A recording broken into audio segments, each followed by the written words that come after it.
ГСП онлайн. Городские новости сейчас. Воскресенье, 12:00, парк Кио, стартует праздник «Веселый дачник». Он знаменует собой время сбора урожая. Ухтинские огородники представляют плоды своих трудов. В этом году лето не жаловало нас теплом и солнцем, однако похвастаться есть чем. Например, Надежда Габова – хозяйка обычных 6 соток, а вот урожай у нее необычен. Капуста по 5-6 килограммов или экзотический кальраби в 1,5 килограмма. Как рассказывает женщина, секрет вовсе не в пестицидах.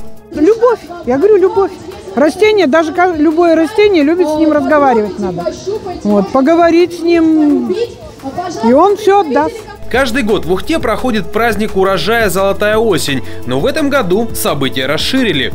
Здесь и выставка непривычных круглых бань или конкурс на глазомер – отрезать бензопилой кольцо в 2 сантиметра, не отмеряя заранее.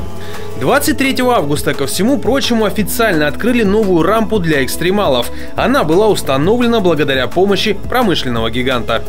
Это действительно довольно простая конструкция, но она подходит для всего, как для BMX, для роликов, для скейта, для всего абсолютно. Ну, то есть довольно такое универсальное строение, которое позволяет всем развиваться. Тем более вот это ФК Рамс, компания, которая уже давно в деле в этом занимается, строит.